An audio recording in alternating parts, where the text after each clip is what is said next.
ಅಶಾಂತಿ ಇರ್ತಕ್ಕಂಥದ್ದು.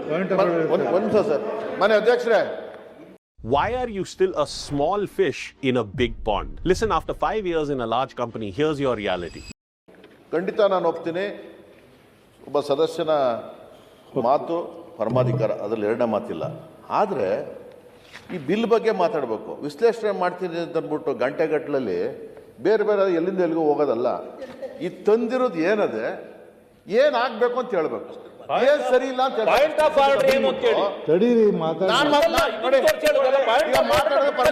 ನನ್ಗೆ ಅವಕಾಶ ಕೊಟ್ಟಿದ್ದೀರಿ ನೀವು. ಇವ್ರು ನಾನು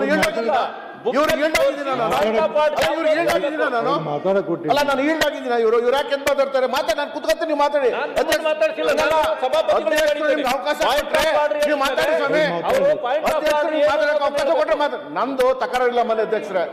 ಸರ್ ಅಧ್ಯಕ್ಷ, ನಂದೇನು ತಕರಾರಿಲ್ಲ. ನಂದು ಒಂದೇ, ಹೌದು ವಿಧೇಯಕ ತಂದಿದ್ದಾರೆ, ಇದ್ರ ಬಗ್ಗೆ ಬಿಲ್ಗೆ ಸಂಬಂಧಪಟ್ಟಂತೆ ನೀವು ಏನು ಕ್ಲಾರಿಫಿಕೇಶನ್ ಕೇಳ್ತೀರ ಕೇಳಿ, ಅದು ಇದ್ರೇನು ಬದಲಾವಣೆ ಮಾಡ್ಬೇಕಂದ್ರೆ ಹೇಳಿ, ಯಾವ ಸರಿ ಇಲ್ಲ ಅದನ್ನ ಹೇಳಿ.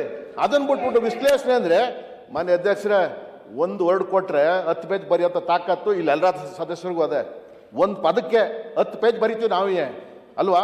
ಹಂಗಾರೆ ನೀವು ಇದೊಂದು ಬಿಲ್ಗೆ ತಗೊಂಡು ಒಬ್ಬರೇ ಮಾತಾಡ್ಬೋದು, ಎಷ್ಟೊತ್ತು ಬೇಕಾದ್ರೂ ವಿಶ್ಲೇಷಣೆ ಮಾಡ್ಬೋದು.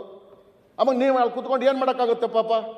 ಈಗ ನೀವು ಹೇಳಿದ್ರಿ ಅವಕಾಶ ನಿಲ್ಲಿಸ್ಲಿಕ್ಕೆ ಆಗೋದಿಲ್ಲ, ಮಾತಾಡೋಕೆ ಅವಕಾಶ, ಅದನ್ನು ದುರುಪಯೋಗ ಪಡಿಸ್ಕೊಳ್ಳೋದ ನಾವು? ದುರುಪಯೋಗ ಪಡಿಸ್ಕೊಳ್ಳೋದ? ಎಲ್ಲ ಸದಸ್ಯರಿಗೆ ಅವಕಾಶ ಕೊಡೋದು ಬೇಡವಾ? ಒಬ್ಬರಿಗೆ ಮಾತಾಡೋಕೆ ಅವಕಾಶ ಸಿಕ್ಕಿದ್ರೆ ಹಂಗಾರೆ ಆಯ್ತು. ಇದು ಸದನದ ಆಸ್ತಿ. ಇರಿ ಸರ್ ದಯವಿಟ್ಟು, ಇದು ಸದನದ ಆಸ್ತಿ. ಒಂದು ನಿಮಿಷ ಇರೋಣ. ಇದು ಸದನದ ಆಸ್ತಿ ಮನೆ ಅಧ್ಯಕ್ಷರೇ, ಇದು ಸದನದ ಆಸ್ತಿ. ಇದು ಸದನದ ಆಸ್ತಿ. ಅವ್ರಿಗೆ ಎಷ್ಟು ಮಾತಾಡೋಕೆ ಅವಕಾಶ ಕೊಡ್ಬೇಕು, ನಮಗೂ ಮಾತಾಡೋಕೆ ಅವಕಾಶ ಕೊಡ್ಬೇಕಾಗ್ತದೆ. ನಾವು ಮಾತಾಡ್ತೀವಿ ಬೇಕು ಅಂದ್ರೆ, ಅರ್ಥ ಆಯ್ತಲ್ಲ? ಹಾಗಾಗಿ ದಯವಿಟ್ಟು ಎಲ್ರಿಗೂ 5 ನಿಮಿಷನೋ 10 ನಿಮಿಷನೋ ಇದಕ್ಕೆ ಸೀಮಿತವಾಗಿ ಅವಕಾಶ ಮಾಡಿಕೊಡಿ ದಯಮಾಡಿ. ಸಭಾಪತಿಗಳೇ, ಒಂದು ನಿಮಿಷ.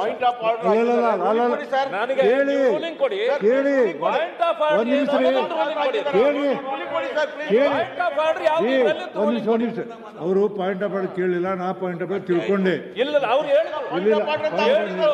ಇಲ್ಲಿನ ಪಾಯಿಂಟ್ ಆಫ್ ಆರ್ಡರ್ ನೋಡಿ, ಇದು ಸರಿಯಲ್ಲ. ಇದು ಪಾಯಿಂಟ್ ಆಫ್ ಆರ್ಡರ್ ಇಲ್ಲ ರೀ, ಪಾಯಿಂಟ್ ಆಫ್ ಆರ್ಡರ್ ಹೇಳಿಲ್ಲ.